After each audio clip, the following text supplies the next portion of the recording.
हंसते हंसते कट जाएंगे आईडीटी के रास्ते। यस माय डियर फ्रेंड्स, मैं हूं आपका टैक्स का टीचर सी करण शेड, और इस वीडियो में मैं क्विकली आपको रिवाइज कराऊंगा जितने भी मॉनेटरी लिमिट्स है जीएसटी के अंदर वो, और साथ साथ में दोस्तों जितने भी ड्यू डेट्स है जीएसटी के अंदर वो। So let's go ahead my dear friends. Introduction पहले आपको चैप्टर था, पर अभी आपको इसके बारे में कोई भी जानकारी रखना जरूरी नहीं है। So I directly start with charging section. दोस्तों चार्जिंग सेक्शन में याद रखना, जो सीजीएसटी का रेट हो 20% से एक्सीड नहीं हो सकता, याद रखना सीजीएसटी का ही रेट। तो जो सीजीएसटी में लिखा है वही एसजीएसटी में लिखा है, तो 2020 टोटल 40 से ज्यादा रेट एक्सीड नहीं होना चाहिए, जो आज की तारीख में टोटल रेट है 28%।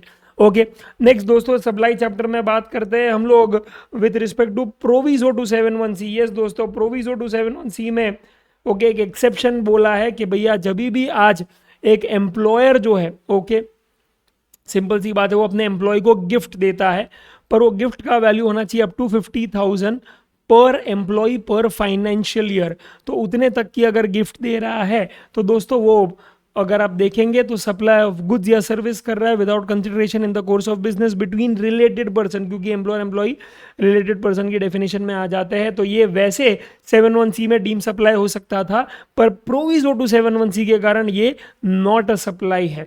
तो दोस्तों इसका मतलब ये हुआ कि 50,000 से 1 रुपया भी ज्यादा अगर गिफ्ट का वैल्यू है तो याद रखना पूरी की पूरी वैल्यू ओके याद रखना हो जाएगी डीम सप्लाई। ठीक है, done. Next my dear friends, composition scheme में हम लोग ने स्पेसिफिकली क्या है रेट्स जाने हैं। ओके, कॉम्पोजिशन स्कीम में एक है 10(1), एक है 10(2)(a). 10(1) में माय डियर फ्रेंड्स आते हैं मैन्युफैक्चरर, रेस्टोरेंट वाला एंड ट्रेडर। मैन्युफैक्चरर का रेट है 1%, ट्रेडर का रेट है 1%, रेस्टोरेंट वाले का रेट है 5%। ओके, और अपना सर्विस प्रोवाइडर जो 10(2)(a) में आता है माय डियर फ्रेंड्स, उसका रेट है 6%। बट दोस्तों याद रखना सिर्फ एक ट्रेडर ही है जहां पे रेट मल्टीप्लाई होगा ओनली विद टैक्सेबल सप्लाईज। दूसरे जितने भी लोग मैंने बताए वो सब होंगे टैक्सेबल प्लस एग्जेम सप्लाईज पे मल्टीप्लाई करेंगे अपना पर्टिकुलर रेट। ओके, दूसरा दोस्तों यहाँ पे स्पेसिफिकली हम लोग देखते हैं कि और एक मॉनेटरी लिमिट आता है with respect to the threshold limit of composition scheme, कि पिछला साल अगर क्या है आपका 150 लाख से 75 लाख लिमिट एक्सीड नहीं होता है एग्रीगेट टर्नओवर, तो करंट ईयर में कॉम्पो ले सकते हो। पर करंट ईयर में भी दोस्तों ये लिमिट एक्टिवेट हो जाता है, क्योंकि आपको करंट ईयर में भी कॉम्पो स्कीम का बेनिफिट अनलिमिटेड टर्नओवर तक नहीं मिलता।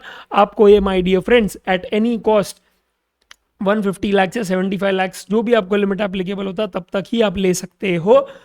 वो जैसे ही क्रॉस करोगे कॉम्पो का नॉर्मल में कन्वर्ट हो जाओगे माय डियर फ्रेंड्स। 75 लाख की इसको लिमिट एप्लीकेबल होता है, तो याद रखने का all north eastern states except Assam plus Uttarakhand. ये इजी क्यों है? बिकॉज सिंपल सी बात है, नॉर्थ ईस्टर्न स्टेट्स वैसे कितने हैं बेटा? 7 नहीं 7 सिस्टर्स है, प्लस 8वां भाई कौन है बेटा? ओके, सिक्किम। तो सभी बहनों का एक ही भाई सिक्किम भाई, सिक्किम भाई ऐसे याद रखने का। 7 सिस्टर्स प्लस 8वां भाई सिक्किम भाई। अभी इसमें से ये 8 नॉर्थ ईस्टर्न स्टेट में से याद रखना सबसे डेवलप्ड स्टेट है आसाम, इसलिए उसको बाहर रखा गया है 75 में से। आसाम को हमेशा 150 ही अप्लाई होगा माय डियर फ्रेंड्स। ओके, और साथ साथ में दोस्तों एक पहाड़ी इलाका, जैसे ये भी सब हिली रीजन है, एक और पहाड़ी इलाका है वो है उत्तराखंड, उसको भी दोस्तों 75 एप्लीकेबल हो जाता है। ठीक है, ये एक चीज़ है। दूसरा दोस्तों यहाँ पे स्पेसिफिकली 10(2) में दोस्तों हम लोग देखते हैं कि अगर आप मैन्युफैक्चरर, ट्रेडर या रेस्टोरेंट वाले हो तो आप करंट फाइनेंशियल ईयर में दोस्त सर्विस नहीं, ऐसा नहीं है। ओके, क्लियरली थोड़ा बहुत सर्विस आप दे सकते हैं obviously which is other than restaurant service. Okay, तो आज दोस्तों कितना दे सकते हैं? तो पिछले साल का दोस्तों क्या है टर्नओवर ले लीजिए 10% उसका, या फिर क्या है 5 lakh which ever is higher. Okay, इतना आप सर्विस दे सकते हैं। उसके उपरांत अगर आप देने की कोशिश करते हैं तो भैया आपका clearly my dear friends okay composition scheme lapse हो जाएगा। ठीक है, तो ये भी एक चीज़ प्लीज़ आप याद रख लेना। Okay, next my dear friends मैं सीधा फोकस लाना चाहूँगा with respect to service provider. Service provider के केस में माय डियर फ्रेंड्स एक चीज़ प्लीज़ प्लीज़ प्लीज़ याद रखना, और वो है ये कि 50 लाख लिमिट एप्लीकेबल।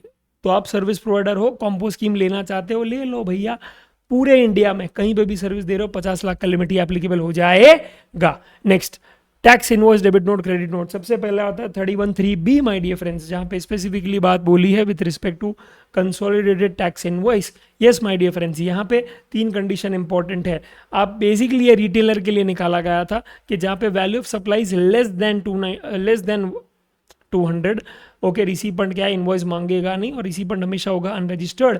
तो भैया मुझे इंडिविजुअल इनवॉइस रेस करने की ज़रूरत नहीं है, डे के एंड पे मैं ऐसे सब ट्रांजैक्शंस को क्या सम अप कर दूंगा और एक कंसोलिडेटेड टैक्स इनवॉइस अपने पास रखूंगा, सो दैट मुझे रिकॉर्ड रहे कि मैंने कितने को बेचा है। याद रखना यहाँ पे वर्ड बहुत इंपॉर्टेंट है, क्या है, लेस देन 200 है my dear friends. Okay, less than 200 का मतलब क्या है, 199 पे ये ट्रांजैक्शन रिस्ट्रिक्ट होना चाहिए, समझा? क्योंकि अगर 200 हो गया तो भैया 31(3)(b के सीधे आप बाहर चले जाओगे, ठीक है? तो 199 तक का ही ये प्रोविजन एप्लीकेबल होगा माय डियर फ्रेंड्स, या फिर उससे कम के केस में, ठीक है? तो साथ साथ में दोस्तों एक काम करते हैं, मैं एक और लिस्ट बना देता हूँ, ओके, और वो है विथ रिस्पेक्ट टू ये लेस देन का, राइट? तो लेस देन में दोस्तों नंबर आ जाता है 31(3)(b का, जहाँ पे दोस्तों ओके आपको याद रखना है क्या, लेस देन का मतलब क्या my dear friends, very simple, 199। तो कृपया करके क्या है यहाँ पे 199 ही लिख देना, ओके? इसका एक अमेजिंग सा क्या है, एमसीक्यू बहुत अच्छे से आता है, ओके, जिसमें हम हमेशा बच्चे क्या है, मैक्सिमम टाइम मिस्टेक करते हैं, ओके? और वो वही होता है कि भैया आज mister X is a retailer, recipient is unregistered, does not ask for invoice, okay, which of the following options should be the value of supply, right, if he wants to issue a consolidated tax invoice.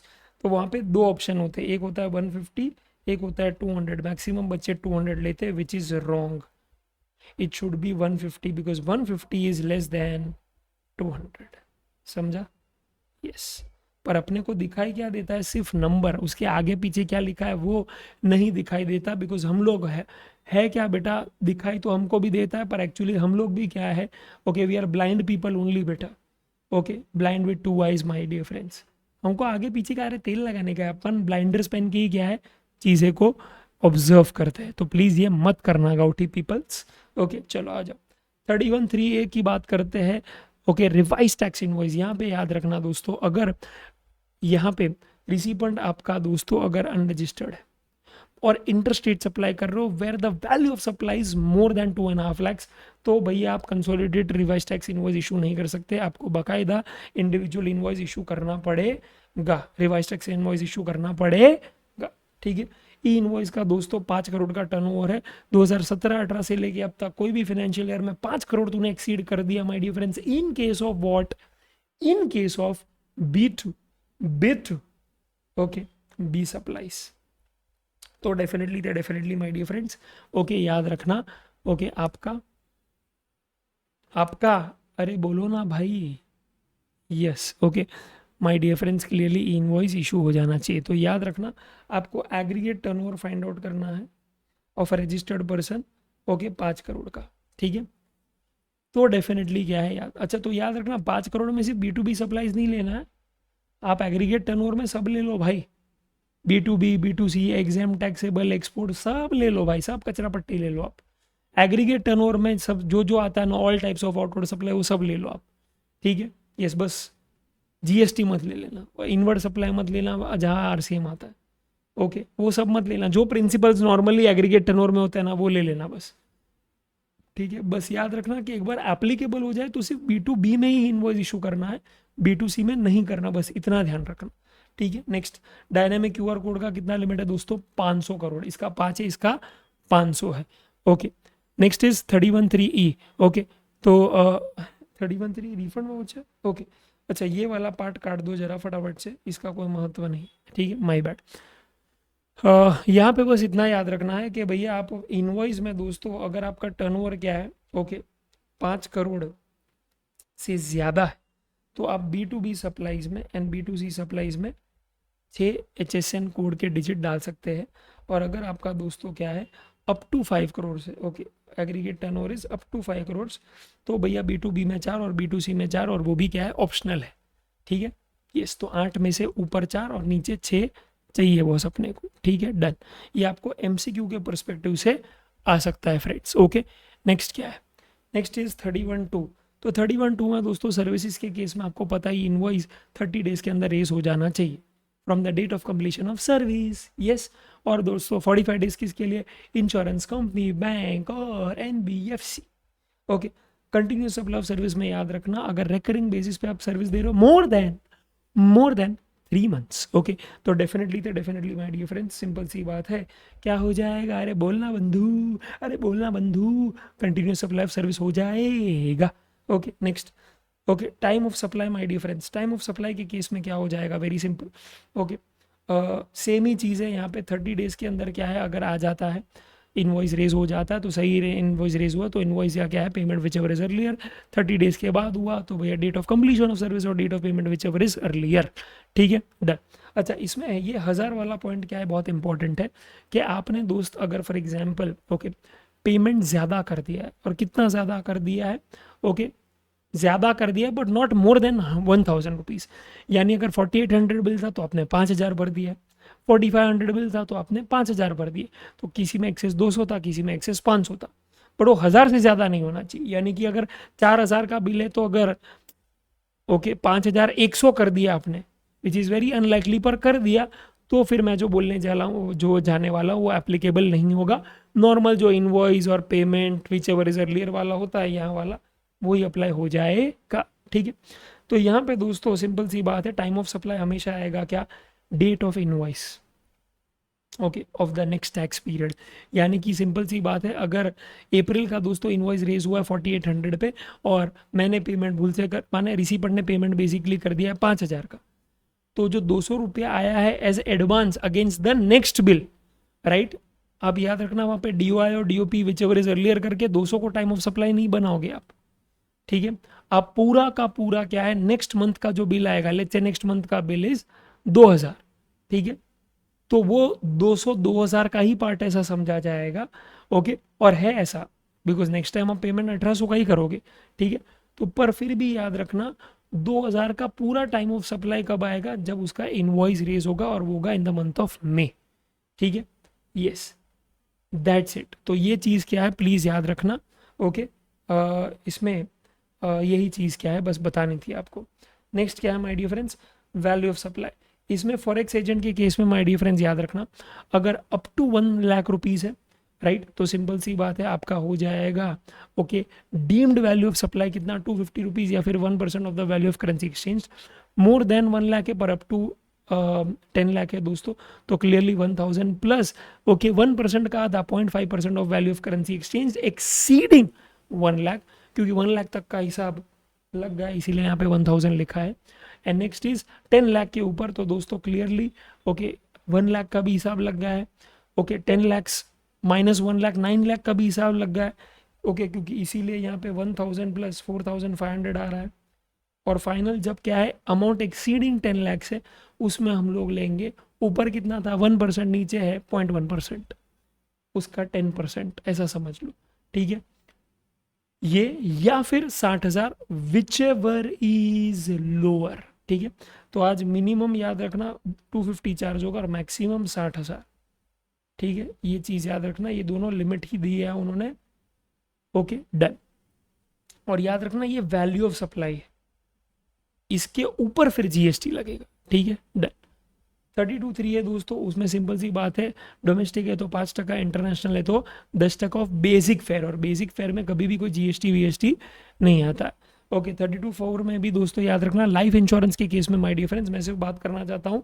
Okay, ऐसे case में जहाँ पे bifurcation के कितना savings है और कितना investment है और कितना क्या रिस्क कवरेज में है, वो नहीं दिया है पॉलिसी होल्डर को, तो भैया सिंगल एन्युइटी तो सीधा 10%. और दोस्तों अगर क्या है अपना ये है क्या है, इंस्टॉलमेंट में दे रहे हो आप, ओके, तो क्लियरली माय डियर फ्रेंड्स वहाँ पे हो जाएगा फर्स्ट ईयर में दोस्तों सीधा हो जाएगा अपना 25% ऑफ द ग्रॉस प्रीमियम, और सब्सिक्वेंट ईयर्स में दूसरे तीसरे चौथे पाँचवें जितने भी साल तक रिन्यूअल हो रहा है आपका, ओके, वो हो जाएगा 12.5% as the value of supply. ठीक है, नेक्स्ट दोस्तों रजिस्ट्रेशन में आते हैं. क्लियरली दोस्तों 22(1) में बोल दिया है भैया, तेरा अगर क्या है थ्रेशोल्ड लिमिट एक्सीड करता है with respect to aggregate turnover 10 lakh 20 lakh 40 lakh, अरे 10 लाख 20 लाख 40 लाख, तो याद रखना माय डियर फ्रेंड्स, ओके, आपको क्लियरली उसी स्टेट में क्या रजिस्टर करना पड़ेगा जहाँ पे आप टैक्सेबल सप्लाईज कर रहे हो.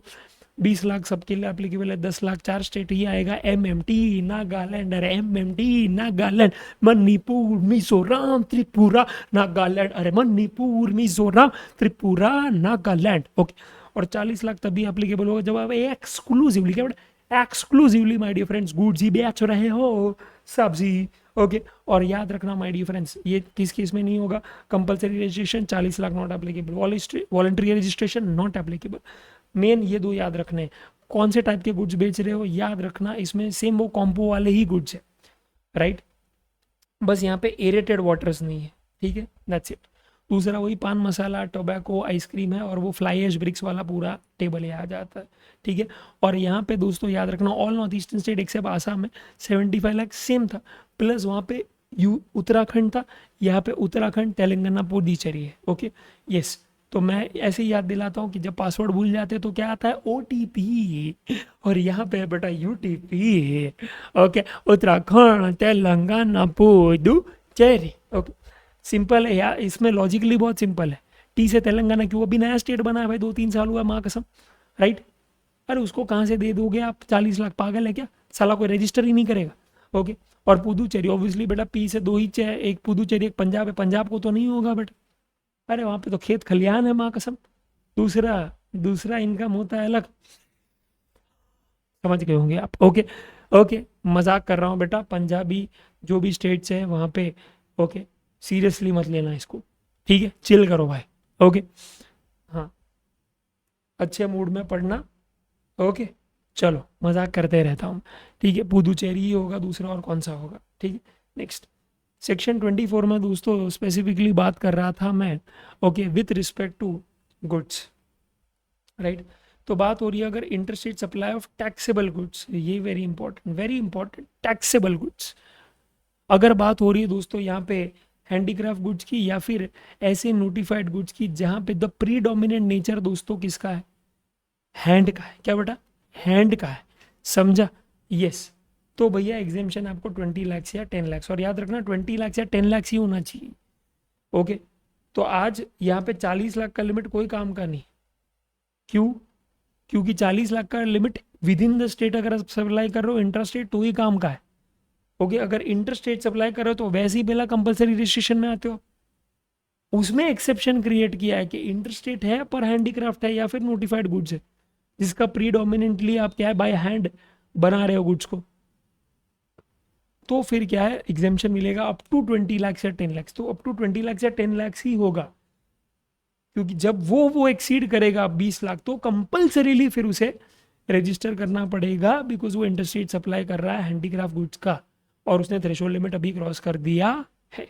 ओके, तो इसको 40 नहीं, इसको 20 और 10 ही एप्लीकेबल होगा तेल लगाने का, कौन से भी स्टेट में, कब, जब वो इंटर स्टेट मार रहा है, समझा। यही चीज दोस्त अगर वो इंट्रा मार रहा होता तो 40 लाख एप्लीकेबल होता, अगर वो क्या है 40 लाख वाले स्टेट में ऑब्वियसली सप्लाई कर रहा है तो सर्विस ऑब्वियसली कंपलसरी के बाहर ही है, तो 20 लाख 10 लाख जो भी लिमिट एप्लीकेबल है देख लेना।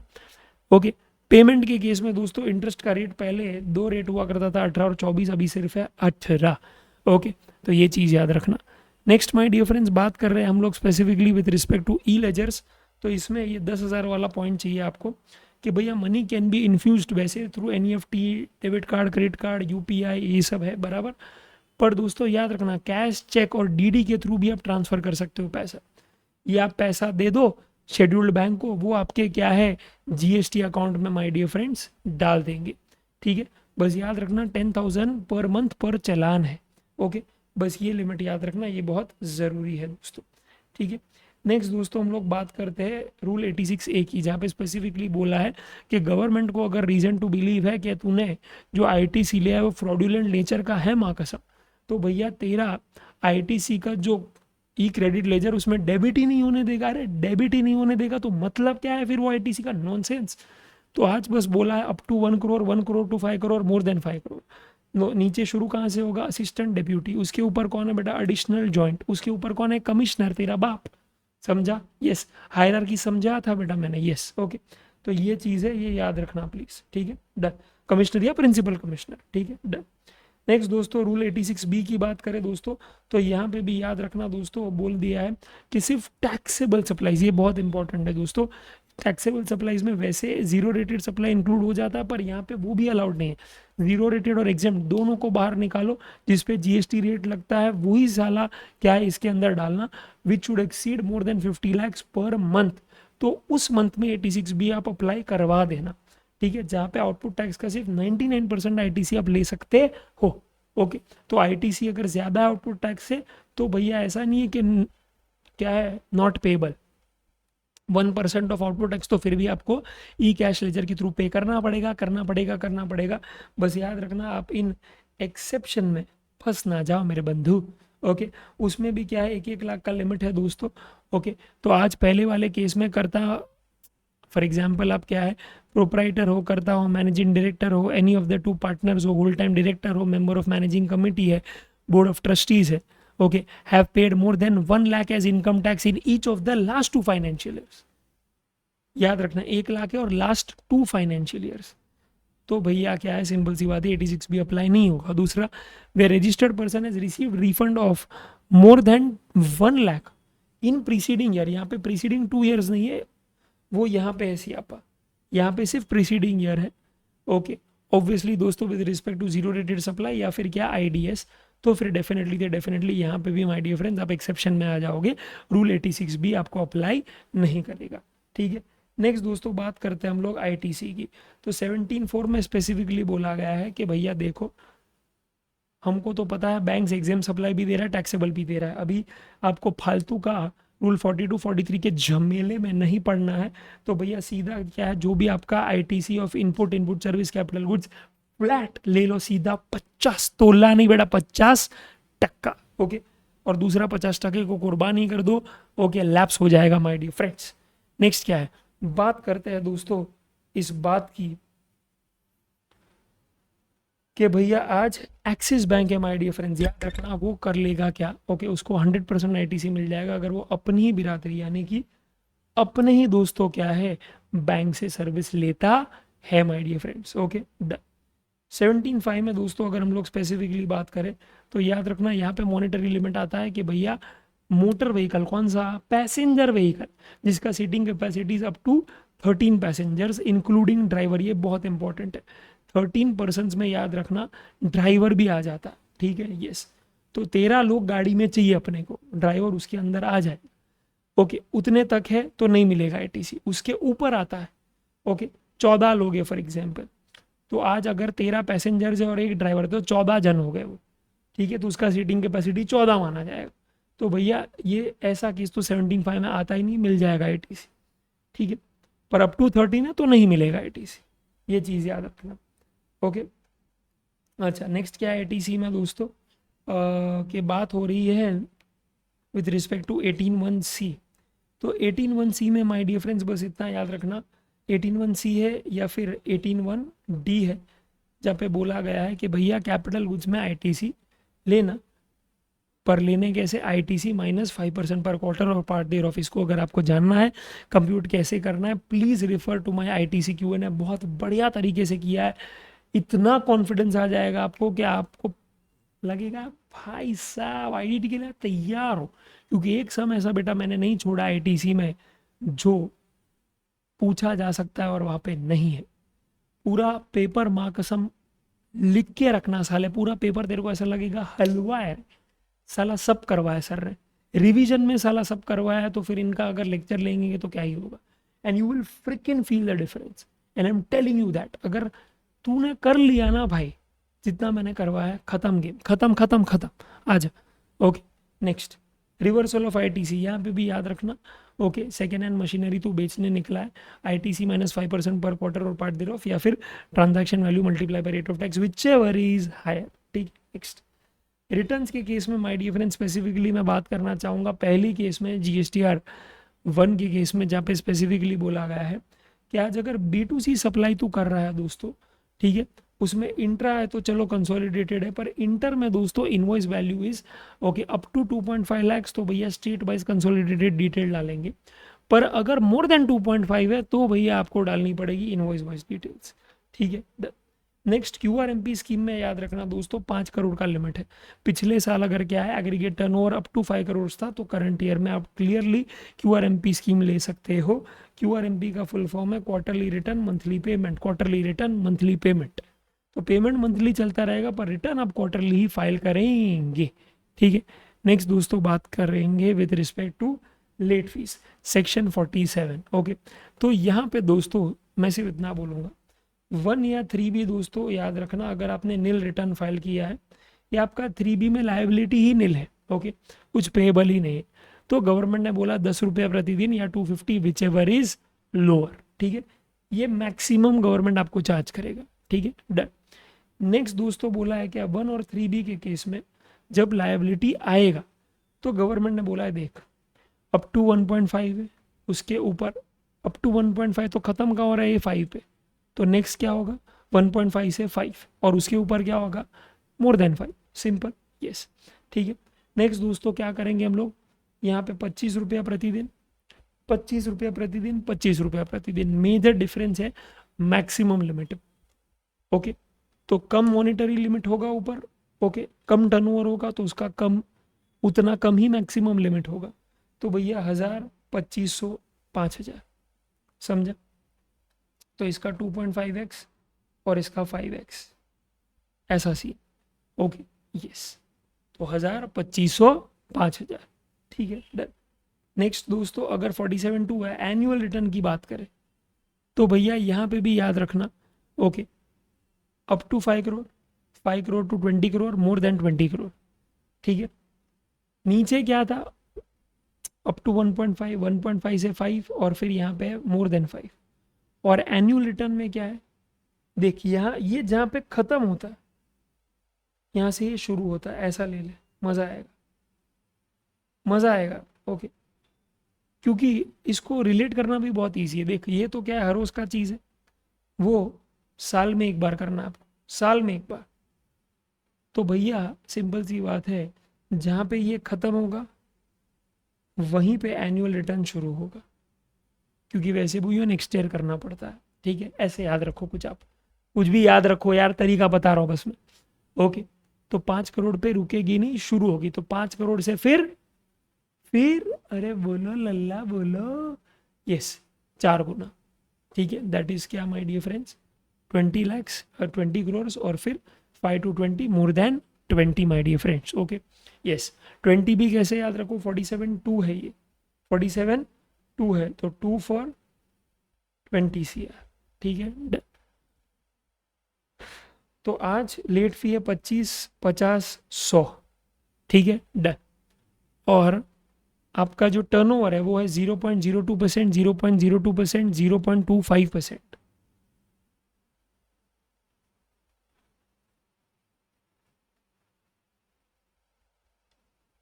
ठीक है। अभी इसका लॉजिक कुछ नहीं है, याद रखो इसको यार, 0.02, 0.02, ओके, 0.25, अगेन 2 वेरी इंपॉर्टेंट, 47.2, तो 0.01 याद आना ही नहीं चाहिए, 2 ही याद आना चाहिए, क्योंकि आप 2 कर रहे हो, 47.2, ठीक है, डन। कॉम्पो वाले का सिंपल है, देख नील रिटर्न जो क्या है ऊपर है ना अपना नॉर्मल का, वही है यहाँ पे कॉम्पो का भी, ओके। और दूसरा क्या है देख फटाफट से मस्त लॉजिक बताता हूँ, नॉर्मल वाले का पहला स्लैब शुरू ही होता है 0 से लेके 1.5 करोड़ से, और 1.5 करोड़ के ऊपर कॉम्पो वाला जा नहीं सकता, इसलिए इसका जो पहला स्लैब है वही इसका स्लैब है बेटा, 25 रुपया प्रतिदिन या 1000, तो ये मैंने टैक्टिकली समझा दिया तुझे, ठीक है। और GSTR 5 का दोस्तों सिंपल सी बात है, उसका चेंज ही नहीं हुआ है, ओके, उसका जो ये वाला लिमिट है वो चेंज नहीं हुआ है, 5000 एक्चुअली पहले सबका ही लिमिट था, फिर वो 5000 का 2500, 2500 का 1000 किया नॉर्मल टैक्स पेयर में, क्योंकि मैक्सिमम लोग नॉर्मल ही होते, ठीक है। NRTP के केस में दोस्तों सिंपल सी बात है ये चेंज हुआ, ओके, नील है तो 10 रुपया है, और अगर क्या है लाइबिलिटी वाला सीन है तो 25 रुपया है, पर दोनों में लिमिट तो कितना है 5000 ही है, ओके, डन दोस्तों, ठीक है। नेक्स्ट दोस्तों हम लोग बात करते हैं with respect to e way bill. E way bill में दोस्तों कंसाइनमेंट वैल्यू आपका एक्सीड करना चाहिए कितना 50,000, ठीक है, डन।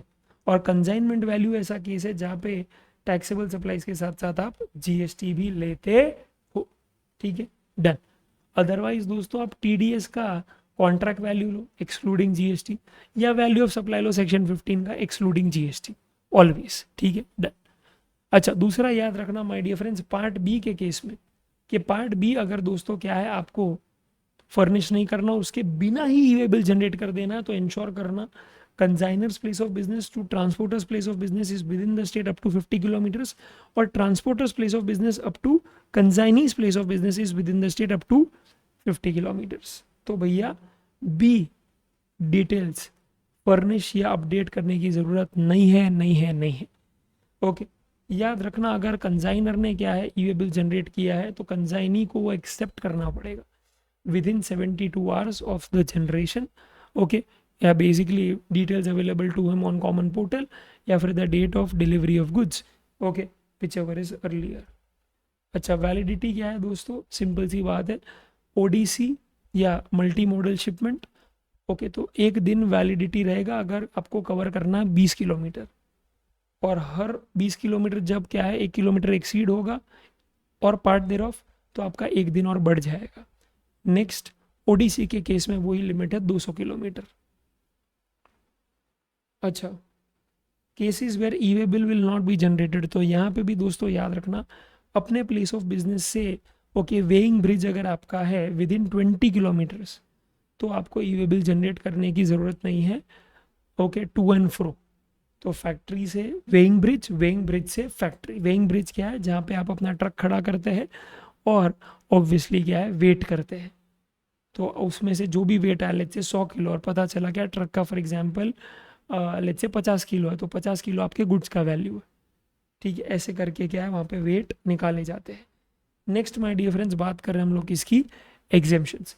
तो एग्जेम्पशंस में दोस्तों हेल्थ केयर सर्विस की बात करें तो रेंटिंग ऑफ रूम सर्विस में up to 5000 exempt, more than 5000 taxable. But याद रखना अगर बात हो रही है आईसीयू, सीसीयू, निको, बोलो बोलो बोलो, आईसीयू, आईसीयू, सीसीयू, आईसीसीयू, निको, तो हो जाएगा एग्जेम्प्ट, तो हो जाएगा एग्जेम्प्ट।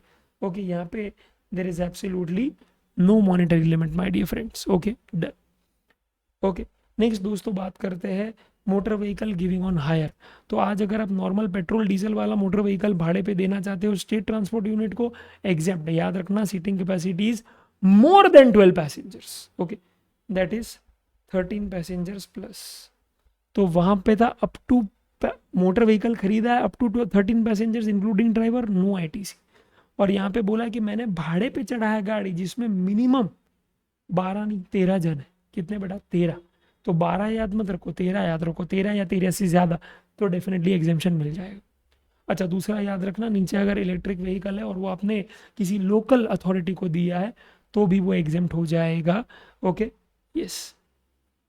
अच्छा, एडमिशन के केस में याद रखना ओके, आज आप कुछ भी करने जा रहे हो, कोई भी एंटरटेनमेंट, सर्कस है, डांस है, थिएट्रिकल परफॉर्मेंस है, ओडीआई मैच है आपका जो रिकग्नाइज स्पोर्ट्स बॉडी करता है, या अदर देन रिकग्नाइज बॉडीज जैसे कि आईपीएल है, आईएसएल है, राइट, या फिर आपका क्या है प्लानिटोरियम है। ठीक है, ये सब का टिकट अगर अप टू 500 है तो एग्जेम्प्ट, 501 भी हुआ तो हो जाएगा टैक्सेबल, और वो भी पूरा अमाउंट। ओके, टूर ऑपरेटर के केस में माय डियर फ्रेंड्स अगेन बहुत सिंपल सा केस है।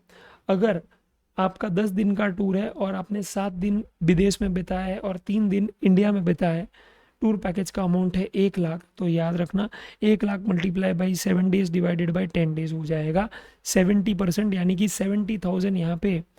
ओके, आपको कंपेयर करना है 50% ऑफ टूर पैकेज वैल्यू, यानी कि 50,000 के साथ विच एवर इज लोअर।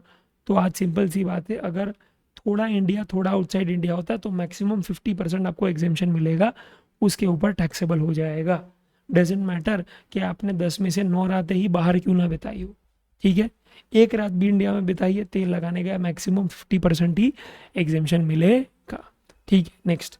अच्छा, चैरिटेबल ट्रस्ट की बात करें अगर दोस्तों, या रिलीजियस ट्रस्ट की बात करें तो प्लीज़ याद रखना यहाँ पे भी क्या है 3 केसेस है। Okay, charitable trust 12AB, 1023C या 1023 बब्बा, अरे अब्बा नहीं रहेगा, उठी बब्बा ऑफ इनकम टैक्स एक्ट 1961। ठीक है, यहाँ पे दोस्तों renting of room, renting of shops, renting of community halls या फिर कल्याण मंडपम। ओके, तो याद रखना इसमें 9,999, 9,999 यहाँ पे 9999। ओके, ये केस ऑब्वियसली अगर शॉप है तो पर मंथ, और अगर मैरिज हॉल है तो पर डे आ जाएगा दोस्तों। यहाँ पे भी एक्चुअली अगर बेयर एक्ट देखेंगे तो वर्ड यूज किया है नॉट लेस देन। ओके, नहीं ऐसा नहीं लिखा है, हाँ ऐसा लिखा है, more than 10,000, yeah, sorry. If the renting of room is more than 10, क्या लिखा था एक सेकंड,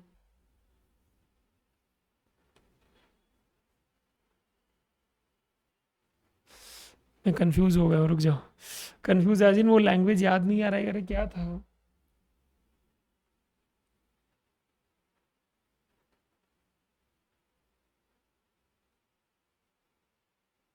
हाँ, it was basically on the lines of not more than 10,000 और अबव, राइट। तो नॉट मोर देन 10,000 का मतलब क्या है कि सिंपल सी बात है कि भैया उससे कम ही होना चाहिए ये चीज़। Okay, done. RWA के केस में माय डियर फ्रेंड्स क्या है, याद रखना, MMC होना चाहिए 7,500 पर मंथ पर मेंबर, नहीं पर अपार्टमेंट, वेरी इंपॉर्टेंट थी, ठीक है, डन। अच्छा, 77A में भी याद रखना कि अगर आप क्या है कोई फिर वेलफेयर ऑफ इंडस्ट्री या एग्रीकल्चरल लेबर फार्मर का पार्ट हो, या फिर कोई ऐसे एसोसिएशन का पार्ट हो which is a promotion of trade, commerce, industry, agriculture, art वगैरह वगैरह, तो उसका लिमिट भी कितना है, अप टू 1,000 पर मेंबर पर ईयर। अगर उतना है तो एग्जाम्प्ट, उसके ऊपर है तो टैक्सेबल। अच्छा, फोक क्लासिकल आर्टिस्ट की भी बात करूँ दोस्तों अगर, तो पहले तो फोक और क्लासिकल होना चाहिए, और दूसरा आर्ट फॉर्म होना चाहिए क्या, म्यूजिक, डांस या फिर थिएटर, ठीक है। कंसिडरेशन होना चाहिए अप टू 150 lakhs, तो होगा एग्जेम्प्ट। इसमें भी अगर आप ब्रांड एम्बेसडर हो तो 1 रुपया भी चार्ज किया तो टैक्सेबल, ठीक है, डन। अच्छा, गवर्नमेंट सर्विस की बात करें तो दोस्तों डिपार्टमेंट ऑफ पोस्ट अगर क्या है, ऑनवलप्स देता है, पोस्ट कार्ड देता है, इनलैंड लेटर देता है, okay, which is less then 10 grams, again दोस्तों यहाँ पे दैट इज 9 ग्राम्स लिख दो यहाँ पे, तो होगा एग्जाम। तो 9 ग्राम्स या उससे कम है तो एग्जाम है, 10 या फिर उससे ज़्यादा है तो ख़त्म हो जाएगा क्या, टैक्सेबल, ठीक है। नेक्स्ट दोस्तों यहाँ पे भी याद रखना, entry number 7 red with entry number 9, जहाँ पे दोस्तों रिसिपेंट अगर रजिस्टर्ड पर्सन है और उसका पिछले साल aggregate turnover was clearly exceeding the threshold limit, तो याद रखना माय डियर फ्रेंड्स, सीधा टैक्सेबल करके RCM मत करना, कंसिडरेशन देखना, अगर अप टू 5,000 है तो वो एंट्री 9 में एग्जाम्प्ट हो जाएगा, एंड अगर लेट्स से 5,000 के ऊपर है तो 7 तो एस्केप कर ही दिया, 9 भी एस्केप कर दिया और हो जाएगा टैक्सेबल, और वहाँ पे टैक्स पे करेगा business entity as per RCM, ठीक है। अच्छा, 9D में याद रखना दोस्तों, CGSG ने चलाया हो या फिर दोस्तों बात कर रहे हैं 12AB या फिर 12AA of income tax act 1961, वो दोस्तों 25,000 तक का आपको अगर भाड़ा चार्ज कर रहा है फॉर बोर्डिंग, लॉजिंग, अकोमोडेशन, और आप कौन हो, एक सीनियर सिटीजन हो, 60 या 60+, ओके, तो एग्जेम्प्ट हो, तो 59 हुआ तो टैक्सेबल, ओके, 24,000 हुआ तो एग्जेम्प्ट, बट 26,000 हुआ तो टैक्सेबल, और इसके अलावा कोई होगा, लेट्स से सलमान खान है, सोनू सूद है, टैक्सेबल, ठीक है। सप्लायर भी यही होना चाहिए, रिसिपेंट भी ये 60+ ही होना चाहिए, 60 या 60+ बाय द वे, और यहाँ पे ओके चीज़ें भी लॉडिंग बोजिंग अप टू 25,000 ही होनी चाहिए, ठीक है।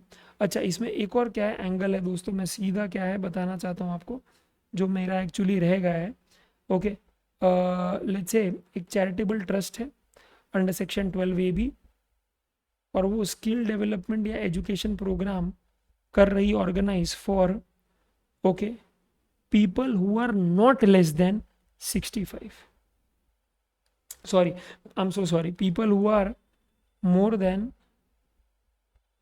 65 years of age in rural area, basically that is 66 and above। अगर रूरल एरिया में आप पढ़ा रहे हो कोई चैरिटेबल संस्था के थ्रू तो वो भी एग्जाम्प्ट हो जाएगा, तो यहाँ पे 60 एंड अबव है, और वो एजुकेशन में क्या है 66 एंड अबव है, ये याद रखना, ठीक है, डन। शायद मिस आउट हो गया तो देख लेना, ठीक है। एंट्री नंबर 3 और 3A में याद रखना स्पेसिफिकली, ओके 3 में जहाँ पे आप क्या है, 3 नहीं 3A में, माई बैड, 3 तो प्योर सर्विस है, 3A में जहाँ पे आप कॉम्पोजिट सप्लाई दे रहे हो, गुड्स भी है सर्विस भी है, और ऐसा काम कर रहे हो which is in relation to the functions mention under 243G या 243W of constitution of India, वहाँ पे the goods portion should not exceed 25%। तो अगर 20% है चलेगा, पर अगर 30% है गुड्स का पोर्शन तो हो जाएगा वो क्लियरली टैक्सेबल, ठीक है। Next is miscellaneous exemptions. तो यहाँ पे माय डियर फ्रेंड्स ओके याद रखना लाइफ माइक्रो इंश्योरेंस स्कीम है जहाँ पे आपका coverage amount maximum maximum maximum is okay my dear friends 2 lakh. तो क्लियरली दोस्तों आपका प्रीमियम एग्जेम्प्ट हो जाएगा, ठीक है, डन। नेक्स्ट इज बात कर रहे हैं दोस्तों टीडीएस की। कॉन्ट्रैक्ट वैल्यू याद रखना, यहाँ पे कॉन्ट्रैक्ट वैल्यू कैलकुलेट करना है, इनवॉइस वैल्यू नहीं। और कॉन्ट्रैक्ट वैल्यू में you will not include GST, should exceed 2.5 lakhs of what of taxable supplies only, ठीक है। ये चीज़ एक प्लीज याद रख लेना my dear friends, okay.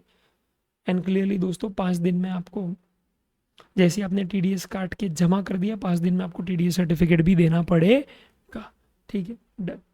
TCS के केस में माय डियर फ्रेंड्स याद रखना लेट फीस इज ओके 100 रुपये प्रतिदिन या 5,000 विच एवर इज लोअर। और एक और चीज़ याद रखना, नोटिस टू ईसीओ में 15 दिन के अंदर आपको, 15 वर्किंग डे के अंदर आपको क्या है, डेप्यूटी कमिश्नर को रिप्लाई देना पड़ेगा, ठीक है। जॉब वर्कर के केस में माय डियर फ्रेंड्स बहुत ज़रूरी है समझना कि भैया आज आप जॉब वर्कर के लिए कुछ निकाल रहे हो, या तो प्रिंसिपल प्लेस ऑफ बिजनेस से या फिर डायरेक्टली सप्लायर को बोलकर आपको डिटेल देना पड़ेगा। डिटेल देना पड़ेगा the date when they are sent to job worker, when they are received by job worker, and when they are sent from one job worker to another job worker, right, yes. So that कल उठ के अगर छापा मारना ही है तो मैं तेरे नहीं जॉब वर्कर के गोडाउन में मारूँ, बिकॉज मुझे पता है तेरा माल तो वहीं पड़ा है साला, ठीक है, ये केस। और ऑब्वियसली आप जीएसटी आईटीसी 01 इंटीमेशन फॉर्म में ये करेंगे, एंड अप टू 5 करोड़ है तो एन्यूअली करेंगे, अगर 5 करोड़ के ऊपर टर्नओवर है तो भैया आप कर दोगे इसको बाई ईयरली यानी कि हाफ ईयरली। तो पहला वाला है 25 अप्रैल, क्वेश्चन आता है 30 अप्रैल को क्या है, 30 अप्रैल को GSTR 4 कॉम्पो वाले का है, याद है, रिटर्न फाइल। 25 अप्रैल को क्या है, इंटीमेशन पूरे साल का।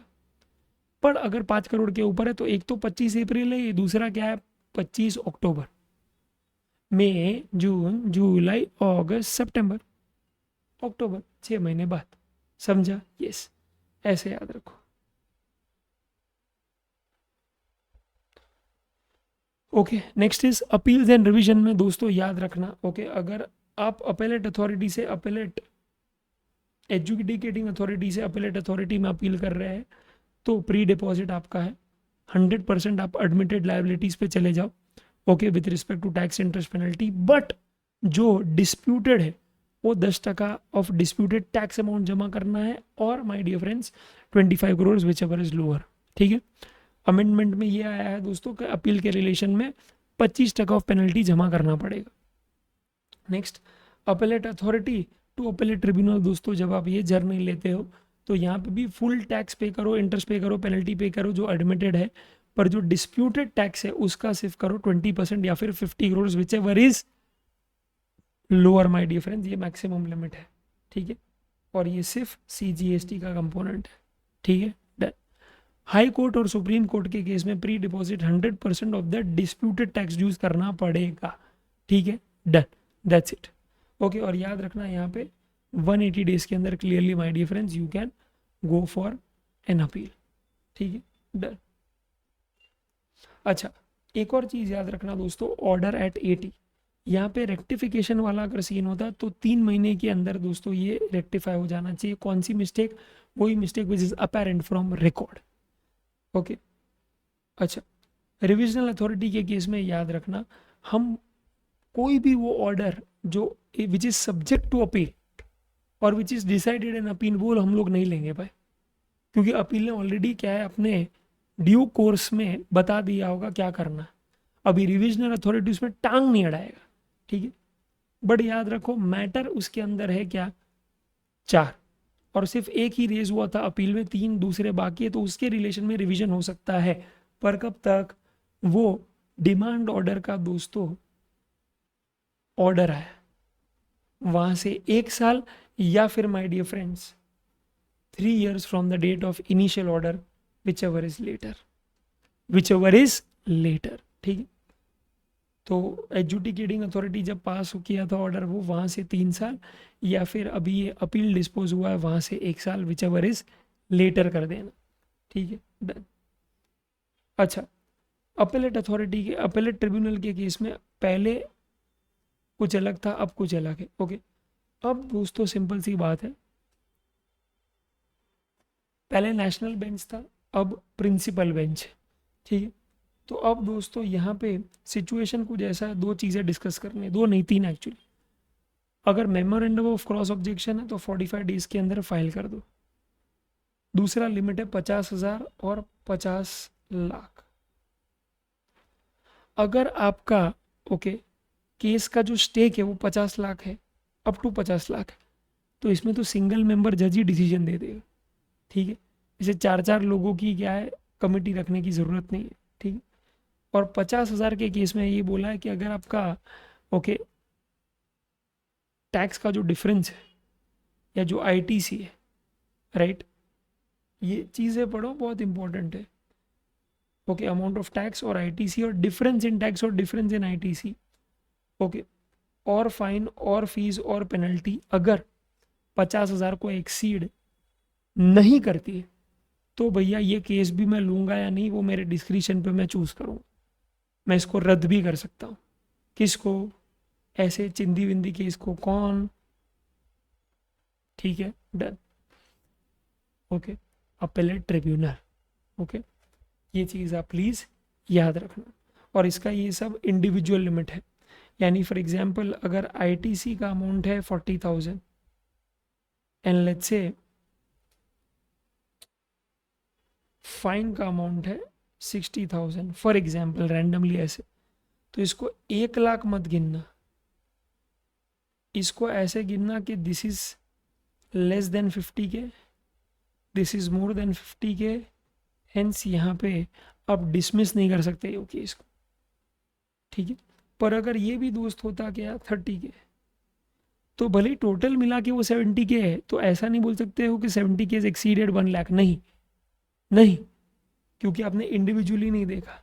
Individually it is less than 50, तो सिंपल सी बात है उस सिनेरियो में clearly my dear friends, okay,